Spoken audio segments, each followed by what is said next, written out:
Hello, everyone. Welcome back to another episode of Star Wars Alliance, your home on the Geek Ultimate Podcast Network, any and all things Star Wars.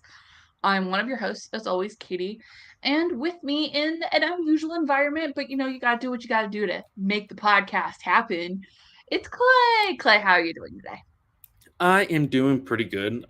As you can probably hear via my audio, I'm a little bit echoey. I'm in a very large room, but I am house sitting for the next 2 weeks. So, for this episode and the next episode, which by the way, go ahead and throw this out there now. Next episode is going to be recorded early. We will still throw up the VOD for you could so you can watch on the YouTube channel, and of course the regular scheduled podcast so you can listen to it. Just due to scheduling and me being here, it'd be a lot easier to record it early. So that's what we're going to do. Next week will be the Rise of the Red Blade review because the Next week is Rebels Season 1. is it? Oh, that's right. That's right. Next week is season 1. Okay, so disregard my last comment. It is the Rise Following of the week. Red Blade review is going to be early. So I think that is the 5th of July. That Yep. episode is going to be up early because I will technically still be here when that happens. Yep. So that is the reason why we're doing that. So next week is going to be Rebels season 1. I'm already like basically almost finished with season 1 already. But we are wanting to do a whole review of Rebels and get some catching up to do as far as some of the books that we've been talking about via the original Thrawn trilogy, because we are preparing for our inevitable view of Ahsoka in August. Yes. So we've got we're gonna be tackling Tarkin, we're gonna be tackling the rest of the original Heir to the Empire trilogy. And then those are the main books that we're gonna be doing, and we're gonna be alternating those in with our Rebels rewatch. So by the time August 23rd comes around, which is the um premiere date for Ahsoka, we will be all caught up. You'll have your introduction to Thrawn, Clay, as it should have been all along, even though you hate it. But whatever. It's fine. Anyways, um, we have a couple pieces of news to talk about today, and then we will be talking about the High Republic Phase 2 Marvel comic, which I've got volume 1 in my hand right now. It's called The Balance of the Force. Um, I think it's The Battle of the Force is the second one, but that one is not out yet.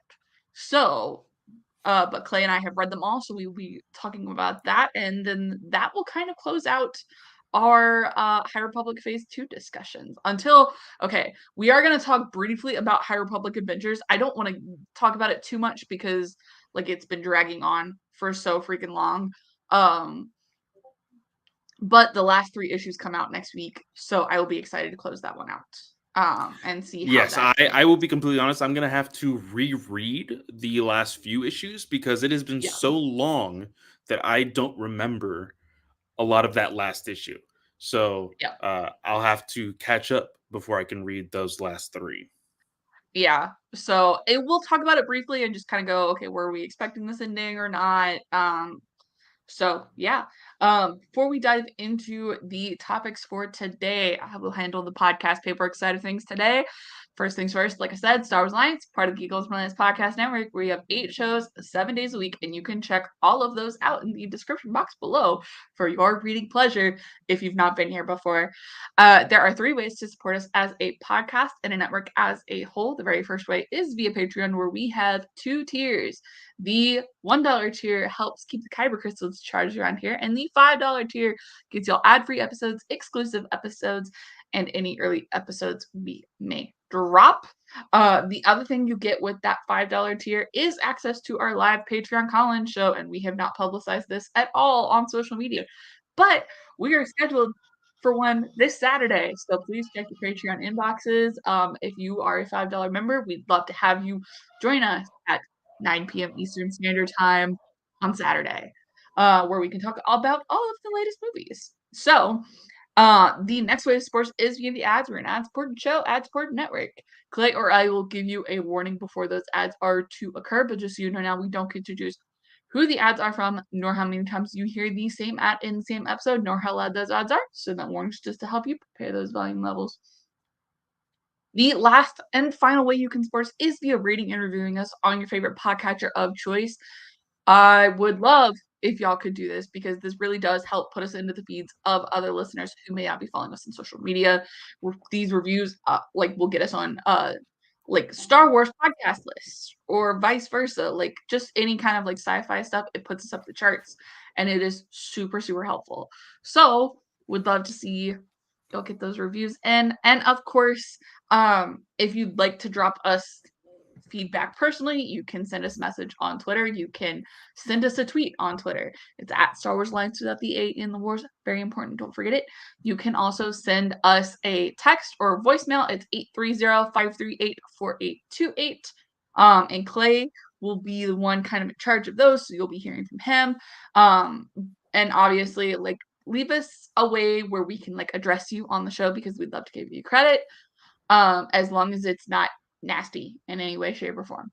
Um, and then the other option you can have to contact us and drop us a line is Gmail. It's the same username as our Twitter, Star Wars Alliance with no A in the wars at gmail.com. With that, Clay, where do you want to go first? Well, I think we need to hear from the very what's a subtle way of putting this? Strong, opinionated Katie on something that's been really poking at you for the last few days. A certain actor has not made Katie's good list this past week with a certain quote from Michael Shannon. Um, we've heard that Michael Shannon has declined a role in the Star Wars franchise. Now, I can't remember if it was specific to a villain role or just a role overall, but he said that he did not want to take that role because it wouldn't be very stimulating. And this rubbed Katie the wrong way. Okay, So hang on. I want to I'm know why this kind of rubs you the wrong way. so it is no secret that Man of Steel is not my favorite DC movie. Would you like to know where it falls on my DC list, Clay? Just to kind of, oh my Um, gosh, sorry, well, that's Instagram. considering, see, this is very odd. So me and Katie share this Star Wars podcast. We both love Star Wars. Katie seemingly hates Man of Steel, while Man of Steel reigns as number one on my DCEU list. So I'm really curious on where Man of Steel lays on your list. Okay, it's not that bad. Um, it's eighth on my list of 13 because I've just kind of shoved in. I know Black Adam and like Shazam don't really like weren't originally part of this, but like I just ranked DC all on the same Okay. list. Yeah. So Man of Steel is eighth, and The Flash is seventh. It's 13. Middle of the pack. It's not that bad, but like it was my least favorite for a long time until I did a rewatch. Because I just hate how they did Superman. I'm not a fan. Which is something that a lot of people can agree with. I understand that. So, and this especially with how the Flash was and how stupid Zod looked in the Flash. You're gonna tell me that you are gonna come out and say that Star Wars is not stimulating enough, and I don't want to get stuck in a franchise because that was the other quote he said is he didn't want to get stuck in a franchise. And you're gonna tell And me that you're gonna call Star Wars that when you just played the role you did in one movie and then technically got a credit for in another movie, even though he wasn't really there. Batman vs Superman. and then played the role again in The Flash and looked even stupider in The Flash. The Flash is not stimulating at all. Spoiler alert for my opinion on Saturday. So I okay. So we took this a lot of different ways in the GUA chat. Um, for me, I think I think of Michael Shannon in the same way that Travis thinks of people that are too famous for Star Wars. Um, I think Shannon is too famous for Star Wars. And the reason why I think that is he plays a particular role in Hollywood roles, whether it be because he's typecast or whatever. The like one of my favorite roles of his, very small movie, did not, I don't even think it made a whole lot of money. Um, Premium Rush. He played a dirty cop. One of my favorite roles that he has ever played. The like grounded street level thuggish character that Shannon is able to portray on the big screen is what I think he should stick with, just because I think it's the best thing he does.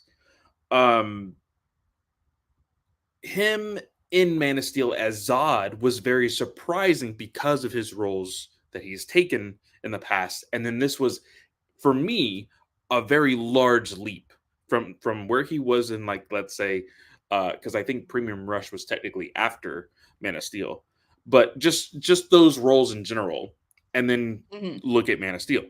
It's a very big difference, very big difference. Him going back to Flash, I see that as a okay, let's get a paycheck, you know, and I I don't blame him for that if that was the take at all. But you can't take the role in Flash that he did and then come out with an interview and go, "Yeah, Star Wars just isn't stimulating enough." You can't. I'm well, sorry. and Like, I guess Man of Steel was that's a difference of stimulating. opinion, though. You know, I don't think that you can harp on him that much for an opinion. Like I understand that we get offended by stuff like Star Wars is one of our favorite franchises, if not our favorite franchise. When somebody says something negative about it, of course we're gonna defend it. Yeah, that's something that we do. But I can't fault him for thinking that because that's just something that he thinks. You know? Right, but, there's, like, a level, right, where we have, like, the guy who just got arrested in Romania. I'm not gonna say his name because Okay. Yeah. he's Yeah. stupid. Um, but then, like, you have other people who are, like, some of the new verified people on Twitter who are like, "Oh, you watch Star Wars. I got a car," or whatever, and, like, try and, like, Yeah, show off and stuff. it's That the very stereotypical like, hey, I'm gonna bash you because you like this thing. Yeah, Yeah, there's I don't think there's anything wrong with bashing somebody. But if you're gonna come out in the interviews for this superhero movie that's supposed to be bombastic and is, like, just, like, chaotic in all sorts of ways, how are you gonna say that in an interview for this movie in particular? If he had come out and said this after Knives Out, I would have not given him any shit at all well, whatsoever. but But The also Flash. let's ease it back. I also think that these interviews were taking place before the release of the movie, so like I'm not entirely sure how that affected his answer or anything. Like I don't know if any of these were taken after the negative reviews have come out for Flash. Yeah, this was before this Digital Spy interview in particular um was like it was published on June 8th. So it was definitely before The Flash came out. Yeah. But like I think you have to take it into consideration and go, hey, I'm just doing this for a paycheck. So you know what? Like, let's not say anything too terrible right now because, and I don't think Shannon phoned it in the slightest. Like I've critiqued like Chris Pratt for phoning it in on some performances. I don't Yeah. think he did that in this case. And Um, and I do think that Shannon is the type of actor that's very old school Hollywood because, Mhm. as he said, like, oh, at Man of Steel, I was on set like almost every day for 6 months, training and doing all these things, and I was just there for 6 weeks on The Flash. Like, he wants to be enveloped into a film. Like, yeah, Mhm. unfortunately, he was put on the wayside for this movie. Like, and if that's the case, Andy Muschietti said that there's a 4-hour cut of The Flash somewhere. I don't think Shannon has a lot of scenes in there if he was only, you know, doing 6 weeks of filming. So either Yeah. way, I think Shannon loses in the 4-hour cut or the original. Um, but I just think that this wasn't his movie. Like, Man of Steel was equally his movie than it was Cavill's because they were both like, yeah, Zod didn't have as much screen time as Superman, but he was the biggest problem, and he was the part of the biggest climax of the movie. Um, Right. so yeah, I just think that, like, with the other projects that he has done, he is in the limelight. Uh, in this movie, he was just a side piece. You know. Yeah, and like I said, if he had said this, like, in an interview for, like, another movie, but, like, you're playing a means to an end in this. You are not the end. You are Yeah. not the thing that is driving the main character in this. Hmm. Why are you gonna say something else isn't stimulating?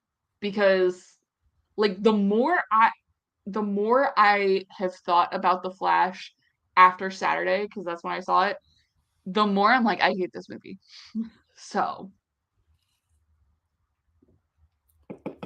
I so I don't hate the movie.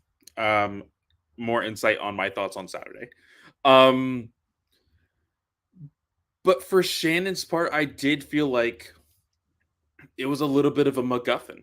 It was like, hey, mhm. we need this character, and I'm not spoiling anything for the Flash, by the way. I am just I'm trying not saying to either.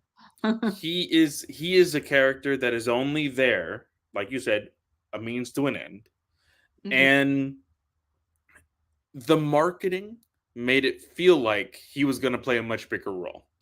Yeah, Um, but I think that was the whole point of the marketing, was to right. focus less on Ezra and focus more on everybody else. Mhm. Um, and so I'll go back to what I originally said. I think it's for the fact that it's not his movie. He's not in the limelight. He's on the sidelines, and if he was in this movie, I bet you anything, if he was the biggest focus of this movie, and if he was in, there for, excuse me, 4 to 6 months filming, he'd say, yeah, like, I can do another DC movie, whatever. I don't know if Yeah, he would say Star Wars, but I don't think he would have said as many harsh things about the Flash and every other franchise, because, like Snell said in our chat after this, was maybe this is what broke the camel's back. yeah. Maybe Shannon was okay with these things, and then his experience on the Flash was just like, yeah, nah, And not for me. obviously he's not gonna be allowed to, like, say, "Oh, my Flash experience was horrible. I never wanna do a franchise movie ever again." He's not gonna be allowed to say that in promotion for The Flash. So I did have cut Shannon some slack after Snell brought that up, and I was like, "Okay, yeah, that's a good point."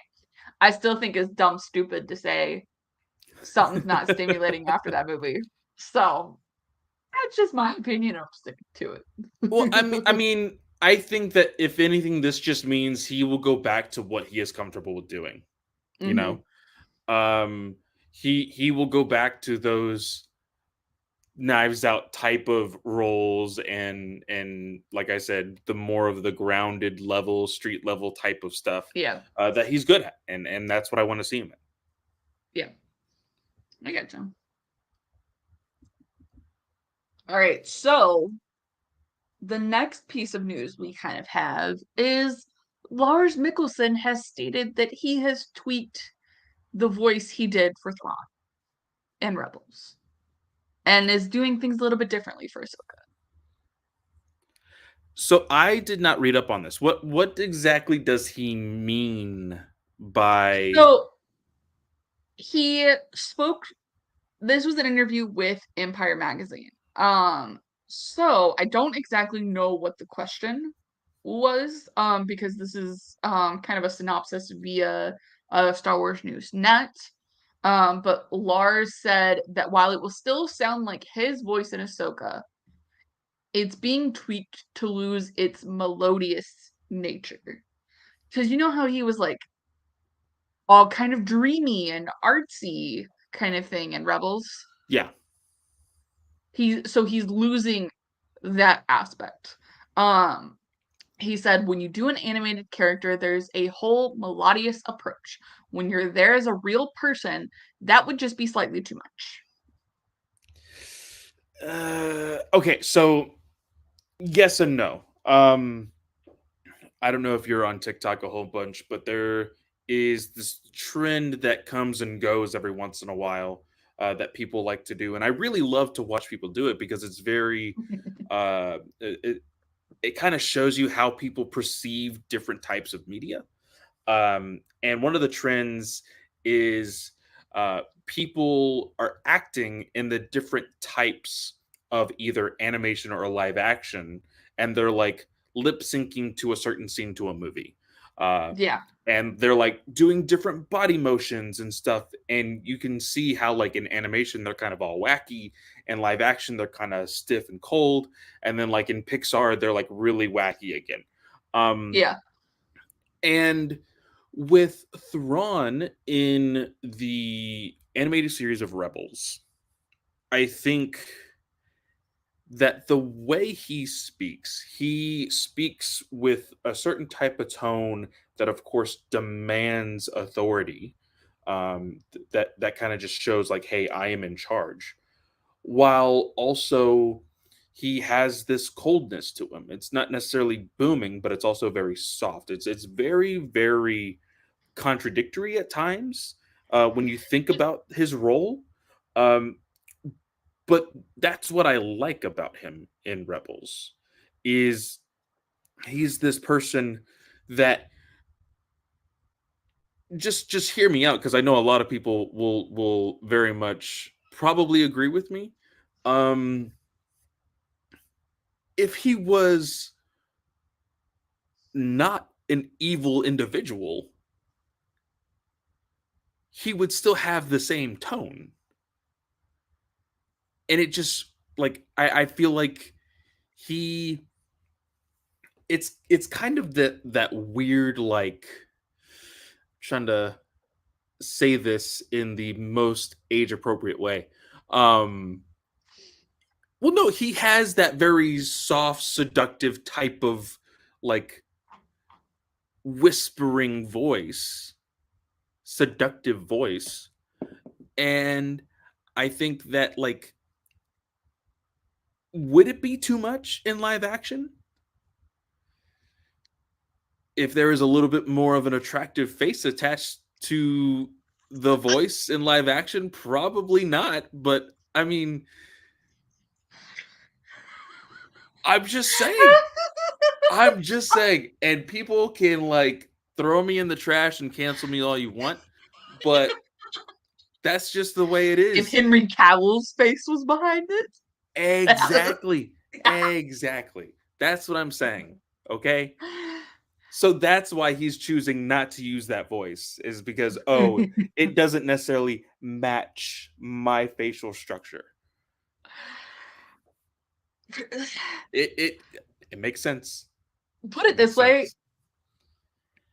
the voice, not just the voice, Rebels is the worst Thrawn there is. The I don't worst. believe so. I don't believe so. That's just me, but keep going. um so for me, I'm excited to kind of see how he changes the voice a little bit because I think that And now I haven't seen Rebels since before Clone Wars season 7 came out. Okay, yeah, same. So, um, so I'm doing the rewatch, obviously. So maybe that will change on this rewatch, and we'll see what happens. But right now, my opinion stands: Rebels worst Thrawn ever. Um, and so I'm excited to see how this changes.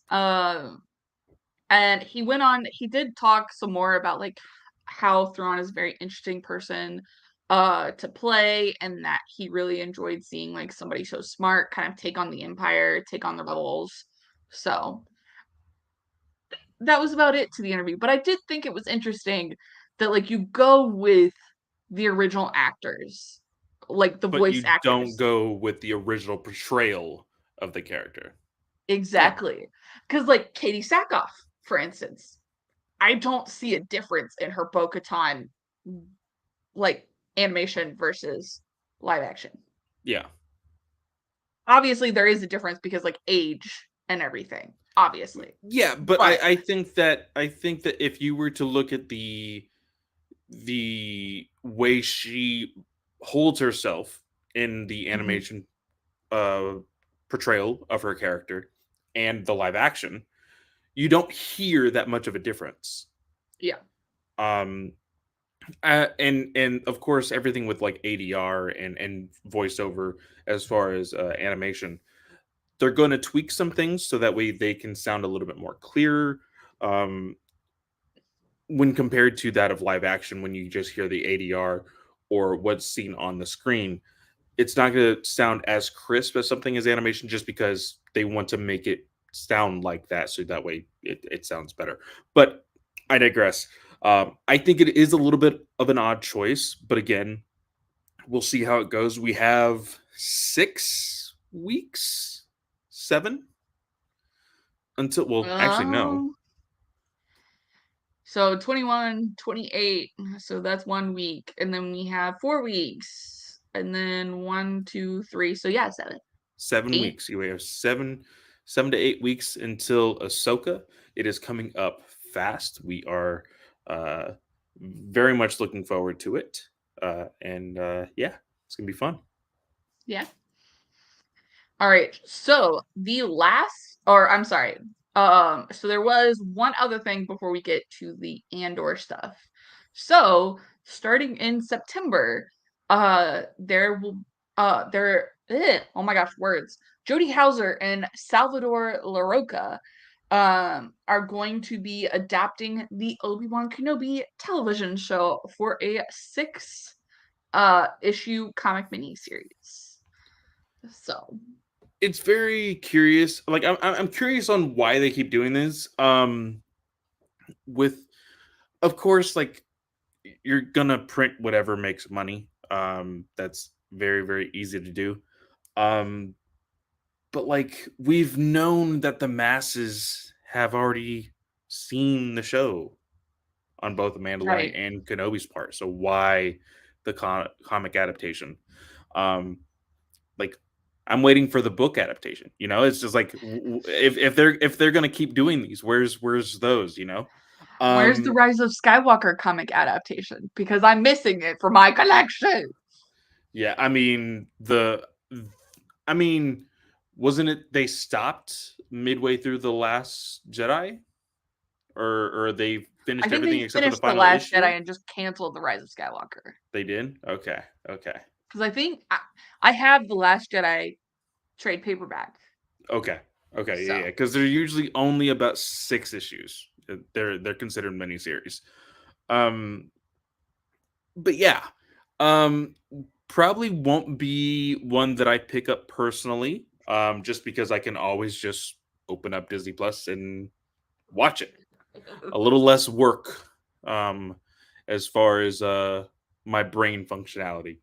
Um, but yeah, whoever does collect these, Katie will for sure be purchasing it. I'm sure. Um, but it yeah, probably won't like be one I read week to week, but like I'll pick it up. yeah, It's the pick up the same thing trade. with The Mandalorian. Like I have The Mandalorian trades for season 1, and it's not going to be this weekend, but I have a couple of days off coming up. and I will be getting those read, and then there will be Patreon episodes finally because I'm going to be reading through these comics. So I have Han I Solo and I have Mandalorian. One thing that I'm always interested in looking at when they do come out, though, is who's going to be the cover artists. Because I know that there's a lot of people that throw out variants for these. The variants for the Mandalorian covers were absolutely Mhm. phenomenal. So I would love to see who's on these. And if there's one that I find is cool enough for me to own, that I'll probably just purchase that one. But that's just me. Yeah. I'm interested by this because especially after the reaction to Obi-Wan, like it hasn't been as beloved as the reception to Andor was. Um so for me, I'm like, this is an interesting one to do, but it also is shorter to adapt than Andor because Andor you're going to need 12 issues per episode. Mhm. So, or 12 issues per episode, 12 issues for the season. Uh, so maybe they're trying to see what it's going to do again because I know Mandalorian season 2, they're in the middle. I think adaptation for season 2 is about to start up in August.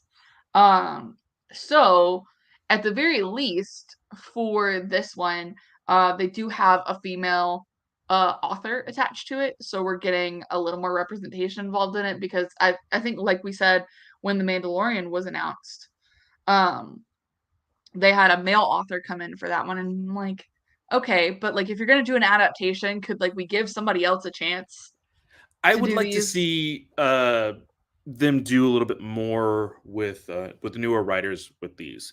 Um, Mhm, and I'm sure we've talked about this before, but DC has these really cool initiatives. I think one just recently came out either last week or this week for DC, which is the showcases. mhm, And with these adaptations coming out so often for uh, pieces of media that we've already seen via, Obi-Wan, Mandalorian, I'm sure it's only a matter of time before mhm. they do visions or stuff like that. I Like we would like already to saw see, the duel for yeah, Visions. exactly. I would really love to see Marvel do something like that initiative to bring on newer writers and use this as a caveat to be like, oh, these people have what it takes to write Star Wars, and then we can get some new blood onto the Star Wars titles. I think that would be really cool. Yeah, I completely agree. The other thing that I found was interesting because when the news for this came out, Jordan Mason from Cinelinx said, "Can't we get comic adaptations for the books that we will never see visual representation for, unlike these shows?" So, out of the books you've read for Star Wars, off the top of your head, which one would you like Rise to the see? Blade, Rise the Red Blade, Rise the Red Blade. I can't say anything about it other than right now. It has broken the seal on my masterpiece tier. Rise of the Red Blade. Um, put any artist on that cover. Rise of the Red Blade easily. But if Okay, so not one that, for audience that one that our audiences has had would the be chance. able to yeah. Yeah. Um, I think. Hmm. This is a little bit of a. You know what? Okay. Just because I don't think we've gotten enough of him in comic book form outside of Darth Vader. Um, uh, Brotherhood. Okay. I think that one was really fun, and of course the two perspectives of Obi-Wan and Anakin. I think that Yep. would be a really fun back and forth, whether it be like a 6 or 12 issue miniseries or max series. I think that would be really fun. And then, of course, something that people have always been asking for, more Luke Skywalker. So I would do Yep. Shadow of the Sith. Yep. The Shadow of the Sith was my number one answer. I think High Republic is a little cheating because it has a comic book attached to it. So I wasn't gonna say anything High Republic related. Um, Dark Disciple would be a fun one. That is the Asajj Ventress one. Hmm. Um, and then I was gonna give one more because you gave three. I'm gonna say Alphabet Squadron. Alphabet Squadron. I think something like that would be very, very fun. Um, if you notice, everything that I chose had lightsabers in it. Um, but one thing that I really love about the comic book community um, is once they realize the fear mongering and like kind of bad ethics that the big two, DC and Marvel, have, a lot of comic book fans really lean towards the indie stuff. And it's not always superheroes.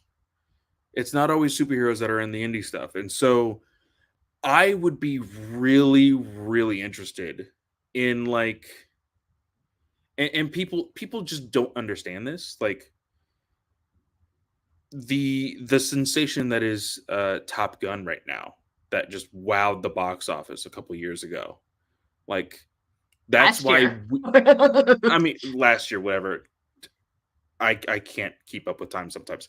Um the fact that like we were so excited for Patty Jenkins Rogue Squadron Mhm. like was the fact that people were like, you see Top Gun, like think about that in space, like people were going nuts about it.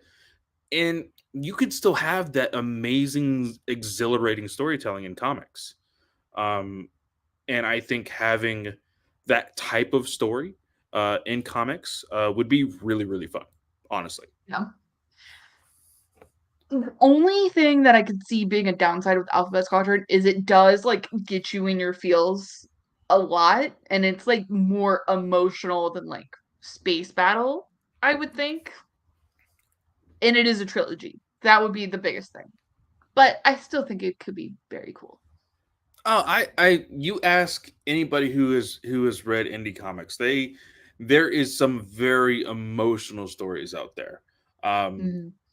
and even in the big two, not just indie stories, there's stuff that can really pull at your heartstrings. So I don't think that is a problem whatsoever. It being a trilogy of comics just means that hey, instead of 6 issues, it can go on to 36 issues. You know, and nobody's gonna complain about reading more of a good story. You know.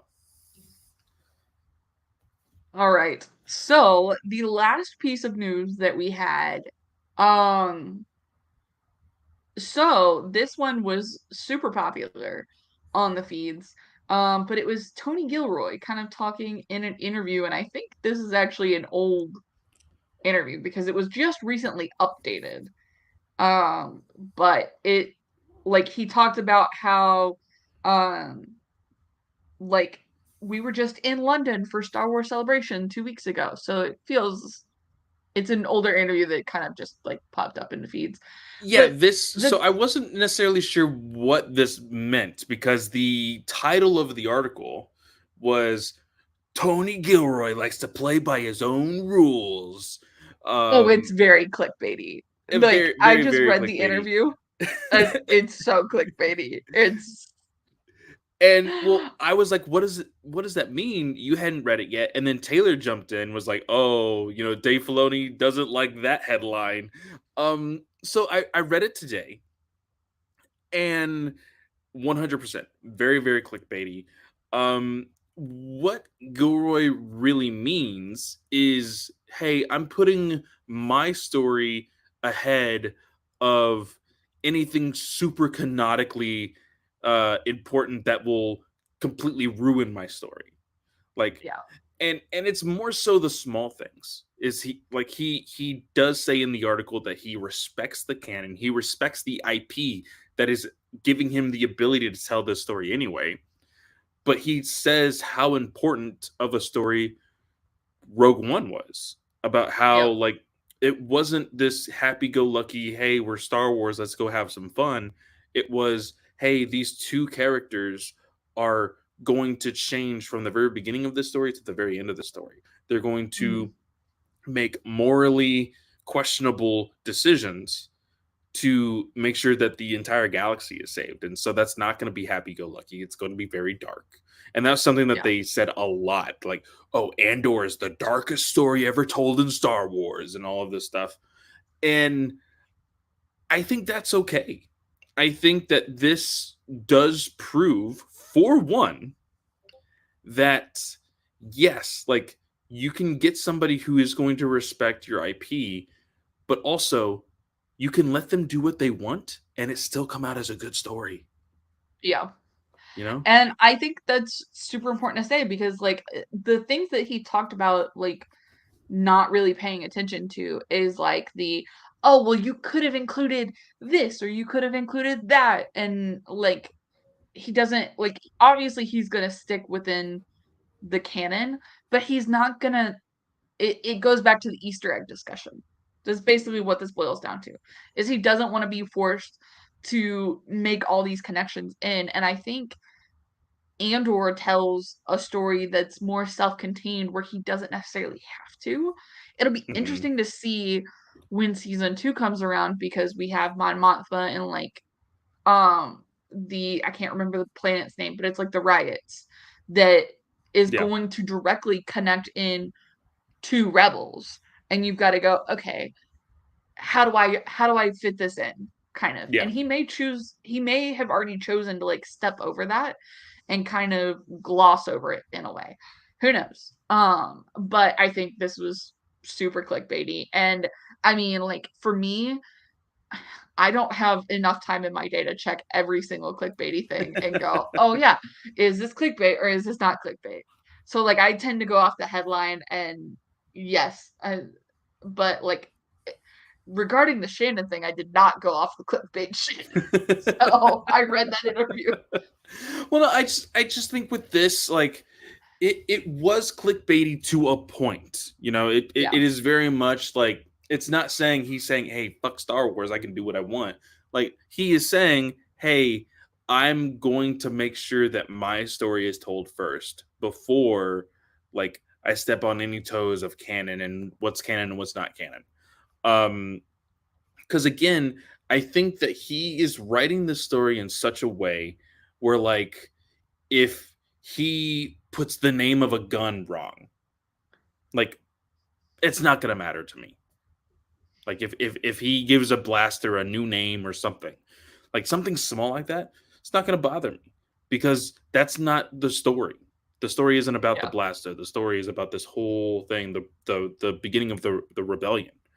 Um, and if if it was an issue, if it was a problem, he wouldn't be making the show. yeah, Let's just put that out there. We know how reactionary Star Wars and Lucasfilm is, and if it was such a horrible decision, and you know, for one, if there was anything that was canonically wrong in Andor, haven't heard it from anybody else. You know, yeah. No, so it must not be that big of a deal. not a peep whatsoever. So the last bit of news that we have is once again Andor related. But it's an interview that Stellan Skarsgård did with the Dagobah Dispatch, Entertainment Weekly's Star Wars themed podcast. Um and he basically kind of talked through why he chose to like I'm not gonna read every single answer from him.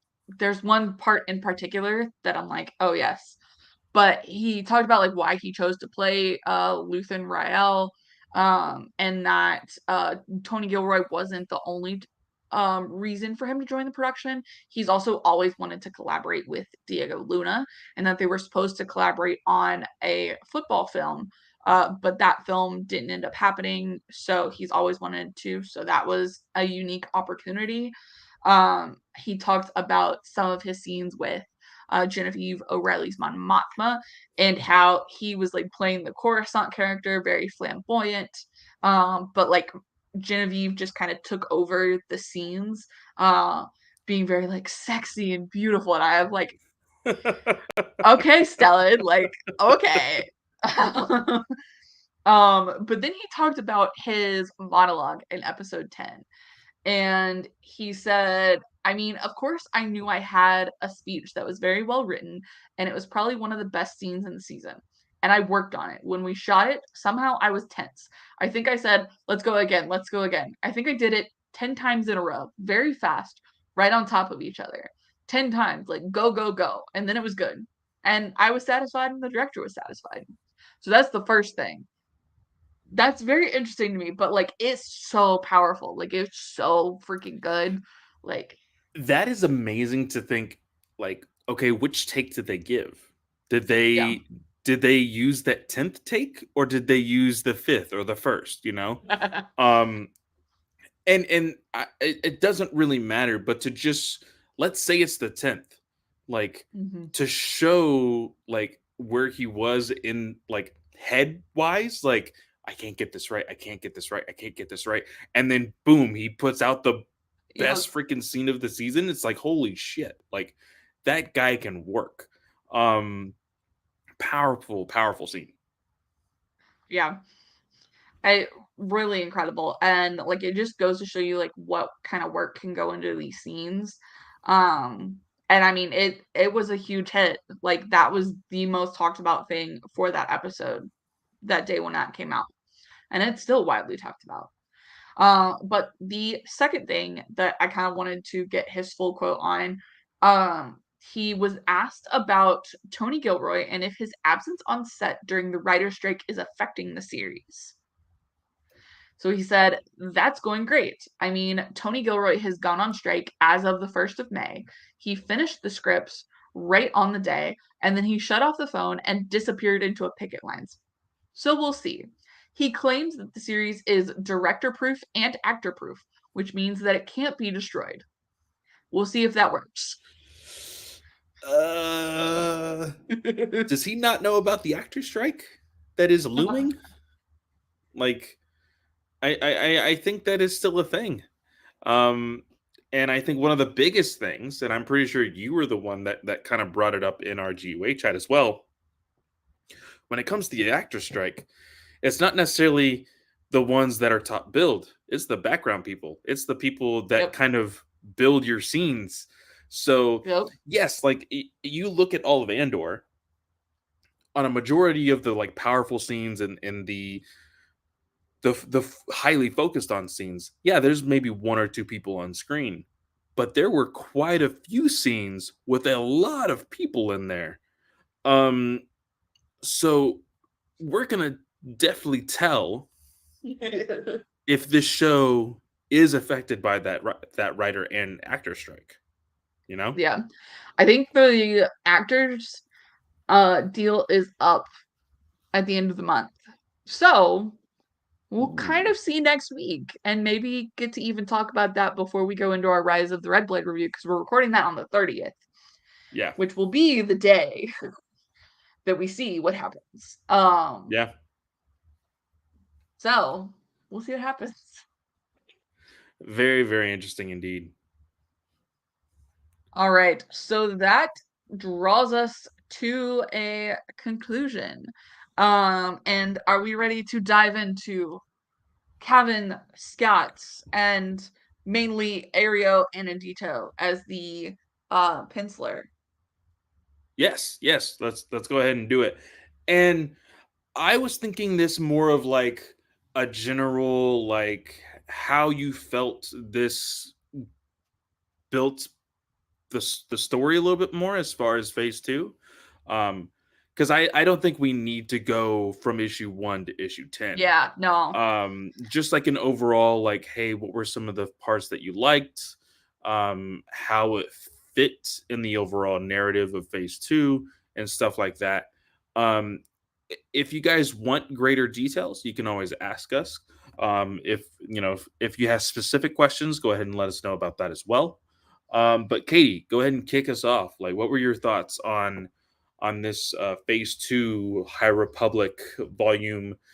This, so how is, I guess it's High Republic 2022 volume 1.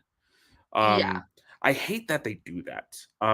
Yeah. I Just would have because rather it's, than like come up with something. Now, obviously, volume one is Balance of the Force. That's the like title of Yeah. volume 1, and then volume 2, I believe, is Battle of the Force.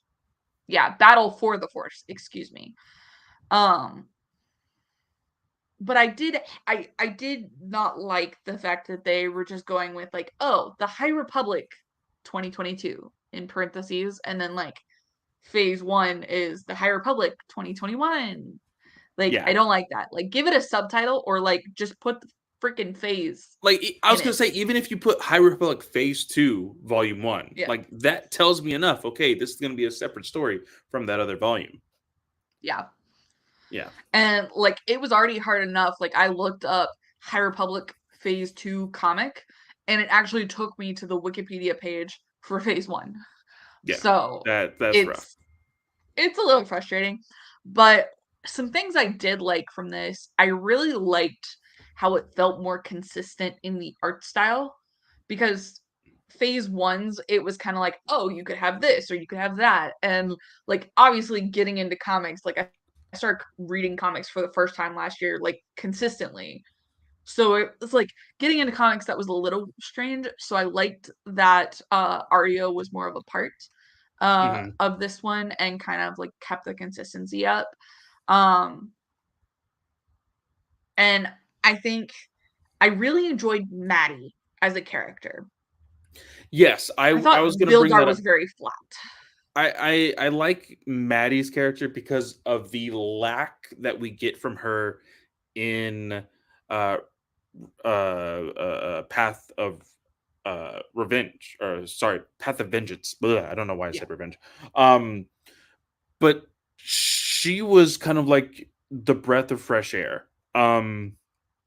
I think Cavan Scott wrote this very well. And if you noticed, parts of issue 10 were actually in Path of Vengeance. So I really do like the consistency in the scenes that he basically retold in the Yeah. Path of Vengeance. It kind of just shows you, like, hey, we need to line these up perfectly to make all of that work. Which is really nice for the fact that he got to work on a comic and then the book, so it does Yeah. connect very well. Whereas it's a little bit harder for the other writers to write some things around what Kevin Scott is actually writing in this comic, Yeah. um, or even try to not even mention anything that's going on in the comic, which is a little bit harder, depending on which characters you're writing for. But uh, so I did like oh shoot, what is his name? Her new master, Vildar. Um Vildar. I liked what they brought to the table in the very beginning. Like he Uh-huh. had like this like looming PTSD of like what happened to him as a child, Yeah. and like how that can help him build up his character and be a better Jedi in the future. But there was nothing there.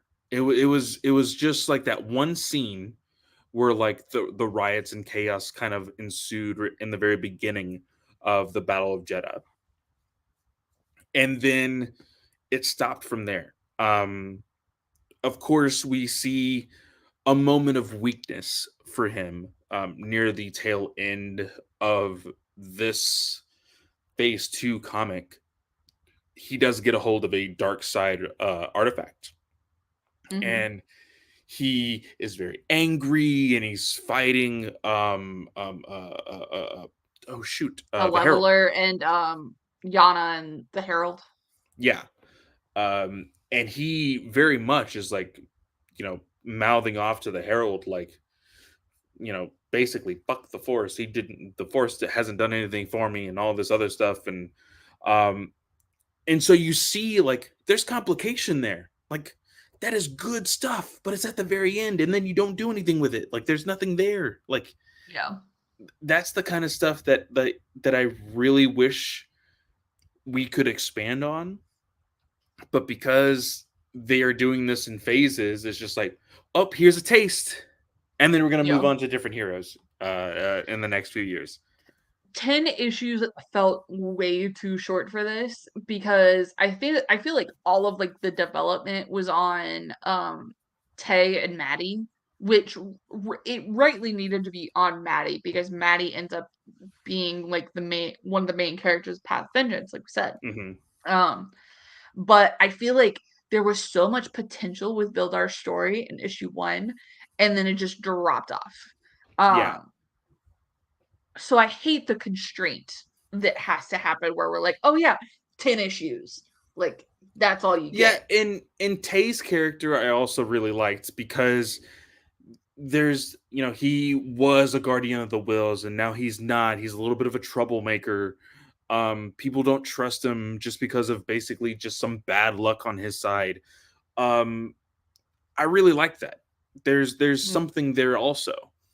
Um, and we got a lot from his perspective, like you said. It's a lot on Maddie and Tay for the majority of this 10 issues.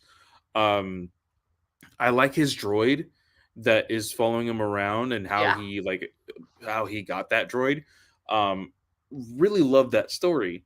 Again, it kind of sucks that we do have to stop at 10 issues.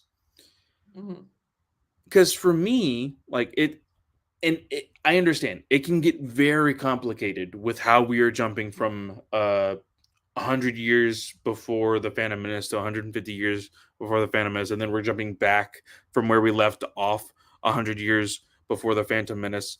But like a part of me is like, okay, there are probably 3 to 4 fan favorites of Phase Two, that being Salandra Show,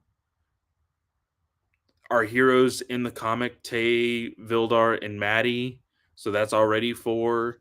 But like you also had um freaking the prince and princess from Yeah. Iram and Arano. Like you have so many characters that you have developed and you've gotten people attached to. Like you should stay in this realm for a little bit longer Yeah. and development. Like even if it means, hey, we're only doing this to kind of trail off into a good point to stop. Yeah. That's okay, because where we are at the end of this phase is just the end of the Battle of Dalna. Like, Yeah. and there's still so many unquestioned, like yes, like we saw at the end of that battle, Iram and Arano fleets came to help the Jedi. But Mhm. like, are they really, going to stay in good stances with each other? Which Because we there was so much tension between them, like at the end still. right. And they're like so with and I can't remember the names for life me. Um Ziri and Fanto. Yeah. Xanto. Oh my gosh. I'm Fontu. just gonna call him Prince of Fontu. Thank you. Oh my gosh. Um, like their goal was to bring both planets together into like a united kingdom, right? But in phase one, we clearly see, hey, things didn't work out to stick around because Iram and Arano, like we get it with Orla and what's his name? The guy who leaves at the end of Midnight Horizon. Um uh oh Reese shoot. Reese's new master. Um, but like they go to try and rescue the king and queen of Iram and Aranel, and they're like Yeah. fighting in the tunnels underneath the moon, Yeah. like flipping out with each other. So like we know it doesn't work. So it would be nice to get an answer for that, but also like how does the leveler end up in ice and Markion finds him and stuff. So yeah, it's like a little frustrating and I wish like at least like if you were going to do this like could we have had like 3 waves like we did with phase 1 and we're going to get with phase 3. Like I think that would have just helped maybe balance things out a little Yeah. bit. I still imagine we're going to get more stories enveloped in this era. They're just choosing to leave those for other people at a different time. Yeah. Yeah. Um And you said it last time. We are getting some stories in that anthology that's coming out. Yeah. What, in the next 2 months, 3 months? I can't remember. Beginning Um, of September. okay, yeah, 3 months. Um, so I 2.5. Sorry. Um, but it's still gonna leave us with more questions. Yeah. Um, and I know that is probably something that the writers and like the initiative of this whole thing is like, hey, let's leave them wanting more, and Yeah. then we can eventually surprise them with like, boom, we're gonna put out this book and we're gonna put out that comic and everything else. It's just like, okay, yeah, cool, but I want it now. Yeah. I call it, being selfish or whatnot, but there's just so many unanswered questions. Yeah. Um, but with this whole thing in this comic, there was visually things that I really wanted to see. Of course, with the Path of Vengeance, we saw, well, we read what went down at the vault. Actually Mhm. seeing it here put some things into perspective. um for once we were like, okay, well, how did the Herald get lightsabers? Because we saw Yeah. in Path of Vengeance that he had taken lightsabers from Master Liban, I think. Yeah. And then we're like, what the heck? And then we saw them here when he was facing off against Bildar. um Very, very cool scenes for sure. um I just There's just a lot of stuff that I think are looming in a galaxy that is at this point very, very new. Like we're just Yeah. learning, and like they're first still learning very much about hyperspace and things like that. Even in phase one, that was Yeah. one of the bigger things. Um, so I think that this does put a perspective on, hey, there's connective tissue here, and we really do appreciate that. Um, but I think the bigger lesson in these comics is we, as the hardcore fans that are neck deep into the High Republic, really love that connective tissue, and there's just not enough connective tissue. You know, there's still a lot of gaps, and we just want to fill the gaps. Yeah. Um, yeah. And that's like the biggest thing, right? With the connective tissue. Do you think Tay Sarek is the one who's narrating this comic? I do. Do you think he's the one walking back with Yoda at the end of Midnight Horizon? Ooh. Because one of the questions that kind of came up after Wave 1 was finished for Phase 2 was okay, maybe is each of these stories kind of being grabbed from Yes, somebody who that could was tell them in the Phase 1? Reddit post that came up, right? That we Yeah, talked about very early on in phase 2, that like, oh, what if these are being told in like a very odd type of perspective thing? Um because they're being told to the Jedi of Phase 1 in this way. yeah. Um I believe it was this at the end of, or somewhere it says, correct me if I'm wrong, Tay's age. Am I right? Um, Well, I got his Wikipedia pulled up right here. I'm pretty sure in one of the comics, what's his last name? Tay. Sarek. Sirrek. I don't remember seeing an age.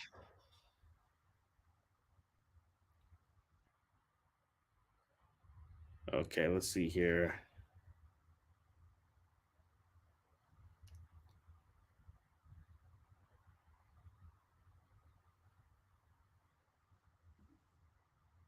I thought that it did. Um, I'll have to. I feel like I might have to re-download the issue. Um, but I thought it said it. Hmm.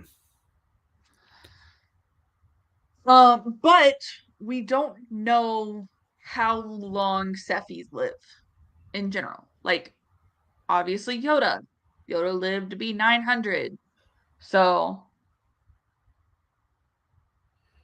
That's true. um, That is true. I'm trying to re-download them now, and I might get the answer next week for you guys. But I am pretty sure they gave an answer to that, or like I think it was either yeah, I think Vildar was saying like, oh, that's not very uh something for like 100 and something year old or something like that. Um, so according to legends, um, most lived for more than 200 years and some lived up to 400. oh. So, that is a So legend. that would make sense for our first phase. Yep. Um, so I am actually pulling up issue 9 right now just to see if the if I was right. Oh wait, no, not issue 9. I think it was issue like 8 or yeah, I think it was issue 8 actually. Let's see here. Pulling it up now. And I'm gonna have to edit a lot of this dead air, but that's okay. Because I'm trying to prove a point, and we're trying to prove theories here. Um, so Maddie calls Vildar an old grump because I'm in issue 8 right now, too. I happen to hold that one up. okay,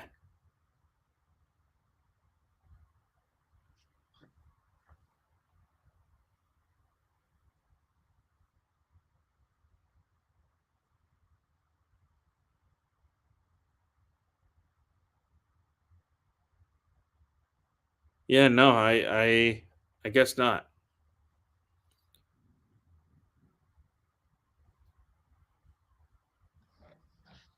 Anyways. I thought he did. Either way, um, I'm gonna go ahead uh, and write this time down, um, and I'm gonna go ahead and say that it is I'm gonna feed into the theory and say that it is. I think it is too, because he was specifically like not saying who this was or anything. And obviously that's kind of Daniel Jose Older, like kind of teasing us in and everything, giving us a reason to read on.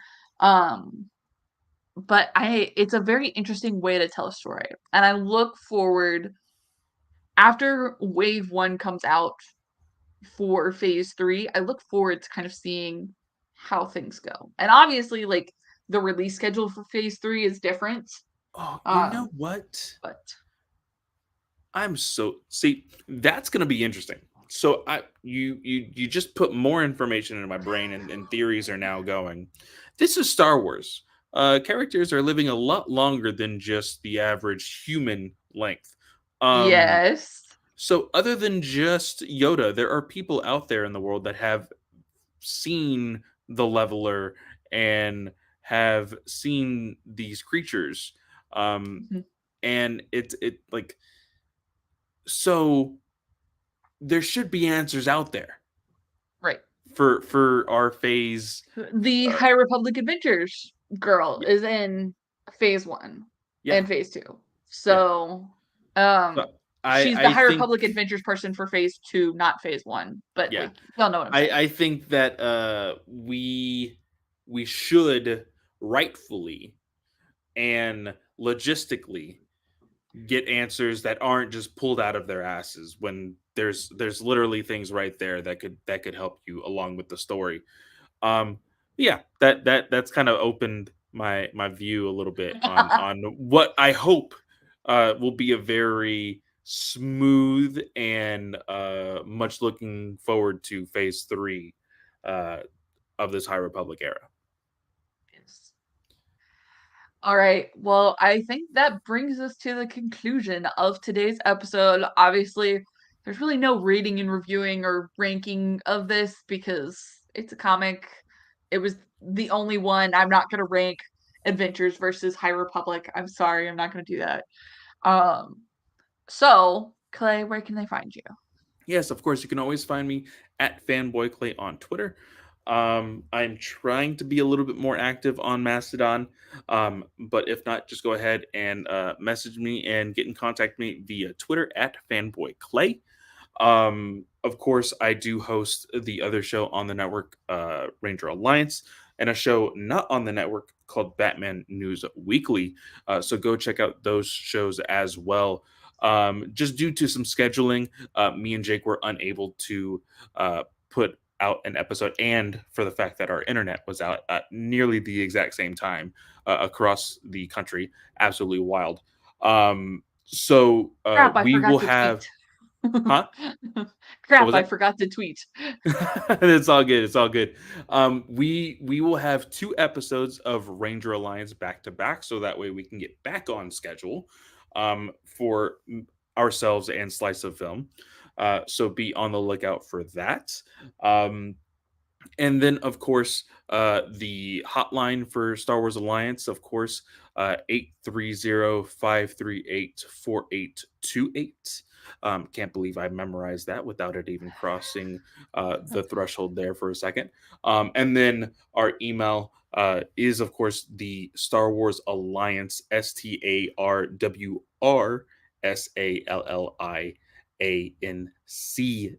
I always say SE at the very end for some stupid reason, at gmail.com.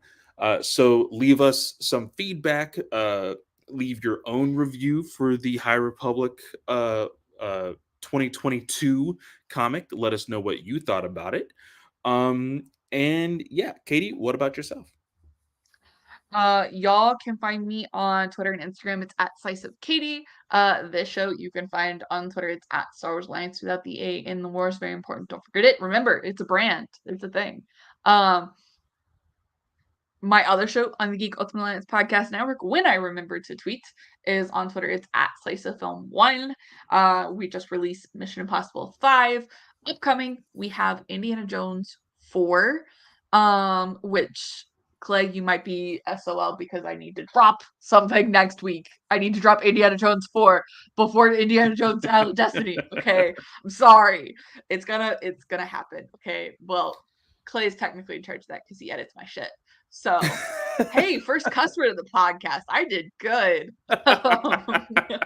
um, so yes, those are my shows. Obviously, next week, if you want to come join the conversation, we're going to be talking about Rebel Season 1, kind of talking thoughts, all the storylines. Obviously, not a review because it's old as crap, but we're still going to talk our thoughts on it. So come join the discussion. And obviously, y'all, it's the summer. There's a writer strike going on. Go support your writers. There's about to be an actor strike, probably. Uh, so we don't really have a whole lot of news content. So if you have a question, we would love to hear from you guys at the email, at the phone number, on Twitter, whatever way you would like to ask a question, and we'd love to hear from you guys. And yeah, I will publish the schedule on Twitter tomorrow. So that way, if you want to read along with us for the books, keep up with us for our Rebels rewatch, then you can more than happy to join in the discussion. And that way, put it on your calendar, whatever you want to do. So with that, I want to wish everyone a great day or night, whatever time of day you are listening or watching. And we will see y'all next time. May the force be with you.